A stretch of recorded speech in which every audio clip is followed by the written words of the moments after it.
नमस्कार दोस्तों। आज की कहानी बड़ी ही शिक्षाप्रद है। यह कहानी एक तोता और मैना की है। एक बार की बात है, तोता और मैना ने राजा से पूछा कि औरत बड़ी पापी होती है या पुरुष। तो राजा ने इसका क्या उत्तर दिया, यह कहानी के माध्यम से सुनते हैं। भगवती नामक नगरी में एक राजा राज्य करता था। वह राजा बड़ा दयालु और धर्मात्मा था। वह साधु संतों की खूब सेवा करता था और ज़रूरतमंदों की हर ज़रूरत को पूरा करना अपना धर्म और कर्तव्य समझता था। राजा के पास एक तोता था जिसका नाम मणि था। एक दिन राजा ने तोते से पूछा, बताओ हमारा विवाह किसके साथ होगा। तोते ने कहा, राजन, आपका विवाह मगध देश के राजा की बेटी के साथ होगा। राजा ने जब यह बात सुनी तो उन्होंने ज्योतिषी को बुलाकर पूछा, तो ज्योतिषी ने भी वही बात कही जो तोते ने कही थी। उधर मगध देश के राजा की बेटी के पास एक मैना थी। उस मैने का नाम रूपसी था। राजकुमारी ने मैना से पूछा कि बताओ मेरा विवाह किसके साथ होगा। तो मैना ने कहा, राजकुमारी, आपका विवाह भगवती नगर के राजा के साथ होगा और वह भी बहुत धूमधाम से होगा। समय बीतता गया। एक दिन भगवती नगर के राजा और मगध देश की राजकुमारी का विवाह बड़ी धूमधाम से हुआ। दोनों बड़ी प्रसन्नता पूर्वक रहने लगे। कुछ दिन बाद राजा ने अपने तोते और राजकुमारी के साथ आई हुई मैना का विवाह भी कर दिया। दोनों एक साथ रहने लगे। एक दिन तोता और मैना में बहस हो गई। मैना कहने लगी कि पुरुष बड़े धोखेबाज और पापी और अधर्मी होते हैं। तोते को मैना की बात सुनकर गुस्सा आ गया। तोता कहने लगा, स्त्री बड़ी झूठी, लालची और हत्यारिन होती हैं। तभी वहाँ राजा पहुँच गया।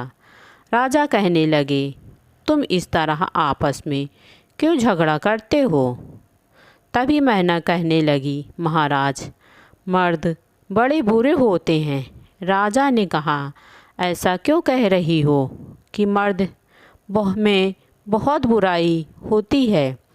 राजा को मैना की बात सुनकर बड़ा आश्चर्य हुआ। तभी मैना कहने लगी, महाराज, मैं ऐसे ही नहीं कह रही हूँ। महाराज, किसी नगर में एक सेठ रहता था। उस सेठ के बहुत दिन बाद एक लड़का पैदा हुआ। सेठ ने बड़े प्यार से उस लड़के का लालन पालन किया। लेकिन जब वह लड़का बड़ा हुआ, वह लड़का जुआ खेलने लगा और कुछ दिन बाद उसके पिता सेठ की मृत्यु हो गई। वह लड़का अपना सारा धन जुए में हार गया। जब उसके पास कुछ न बचा तो वह नगर छोड़कर दूसरे नगर चला गया। वहाँ हेमगुप्त नाम के एक साहूकार के पहुंचकर अपने पिता का परिचय दिया और कहने लगा कि मैं व्यापार करने दूसरे देश गया था। वहाँ मैं बहुत ही धन कमाया।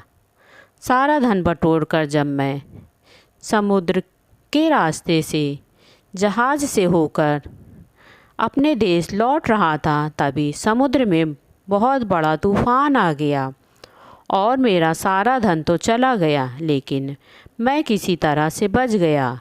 सेठ ने उस लड़के को अपने घर में कुछ दिन के लिए रोक लिया। सेठ बहुत खुश था कि घर बैठे ही उसको अपनी बेटी के लिए एक अच्छा लड़का मिल गया। सेठ ने अपनी बेटी का विवाह उस लड़के से कर दिया। कुछ दिन बाद सेठ ने बहुत सा धन देकर अपनी बेटी को विदा कर दिया। चलते चलते रास्ते में जंगल पड़ा। उस लड़के ने सेठ की बेटी से कहा, तुम अपने सारे गहने मेरे कमर में बांध दो। यहाँ जंगल चोर डाकुओं से भरा पड़ा है। सेठ की बेटी ने वैसा ही किया। तभी वह लड़का कहारों को कुछ रुपया देकर डोली को वापस कर देता है और अपनी पत्नी से सारे जेवर छीनकर उसे कुएं में फेंक देता है और खुद वहां से शहर पहुंच गया। सेठ की बेटी कुएं के बाहर निकल नहीं पा रही थी। वह रोने लगी। तभी उसकी आवाज़ सुनकर एक राहगीर कुएं के पास पहुंचा और उसे कुएं से निकाल कर उसका पता पूछा था और उसको उसके घर वापस पहुंचा दिया। सेठ की बेटी जब अपने घर पहुंची तो उसने अपने पिता से कहा कि रास्ते में चोरों ने उसे कुएं में फेंक दिया और सारा धन जेवर छीनकर भाग गए। सेठ ने अपनी बेटी को ढाढ़स बंधाया और कहा, तुम चिंता ना करो, तुम्हारा पति जीवित होगा तो वह ज़रूर यहाँ आएगा। उधर वह लड़का सारा धन बटोर कर फिर जुए में हार गया और हालत उसकी बुरी हो गई। तो वह बहाना बनाकर फिर से ससुराल आ गया। जब वह ससुराल पहुंचा तो सबसे पहले उसे उसकी पत्नी मिली। उसे देखकर वह घबरा गया। तो सेठ की बेटी कहने लगी कि आप चिंता ना करें, मैंने अपने घर में किसी को कुछ नहीं बताया कि तुमने मुझे कुएं में फेंका था। मैंने दूसरी बात कही थी कि चोरों ने मार पीट कर मुझे कुएं में धकेल दिया था। अब आप आ गए हैं तो सब ठीक हो जाएगा।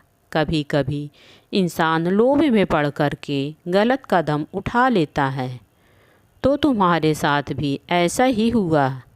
इसमें कोई तुम्हारा दोष नहीं है। सेठ जब अपने दामाद से मिला तो वह बहुत प्रसन्न हो गया। उसने उसे अपने घर में ही रख लिया। एक रात सेठ की बेटी गहने पहने हुए रात में सो रही थी तो उस युवक ने उसे मार करके सारे गहने उतार करके वह वहाँ से चंपत हो गया। मैना ने राजा से कहा, महाराज बताइए कि ऐसा कर्म करने वाला तो पापी ही हुआ ना। तभी राजा ने तोते से कहा कि तुम बताओ कि औरत बुरी कैसी होती है, तुमने कौन सी घटना देखी या सुनी है। तोता कहने लगा, महाराज कंचनपुर में एक सेठ रहता था। उसका एक लड़का था जिसका नाम था श्रीदत्त। महाराज वहीं से कुछ दूरी पर एक और नगर था जिसका नाम था विजयनगर। उसमें सोमदत्त नाम का एक सेठ रहता था। उसकी एक लड़की थी जिसका विवाह श्रीदत्त के साथ हुआ था। श्रीदत्त व्यापार के सिलसिले में विदेश गया हुआ था। उसे 10 वर्ष हो गए थे। वह वापस नहीं लौटा था। एक दिन श्रीदत्त की पत्नी कोठे पर खड़ी थी।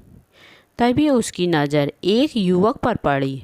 वह उसे देखते ही उस पर मोहित हो गई। रात में उसने अपनी सहेली के घर बुला लिया।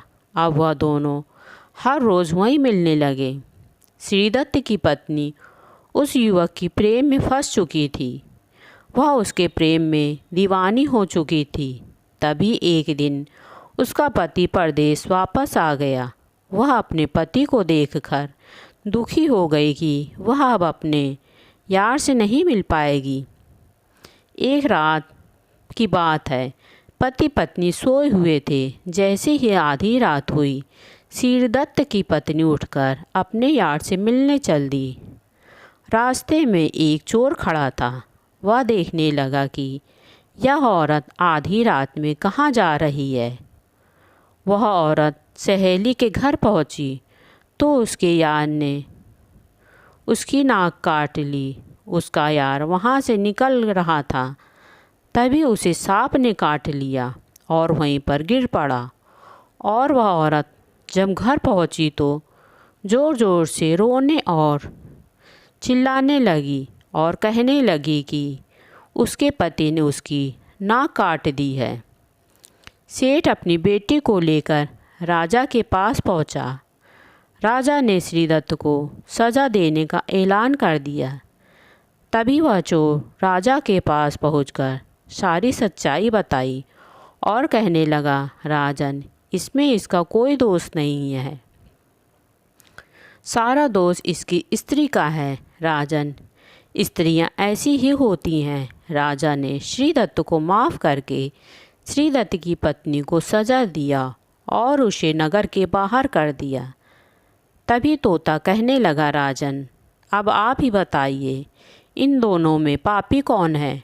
राजा ने कहा, स्त्री और पुरुष दोनों पापी हैं, लेकिन इसका अर्थ यह नहीं है कि सभी पुरुष और स्त्रियां पापी हैं। जो व्यक्ति, चाहे स्त्री हो या पुरुष,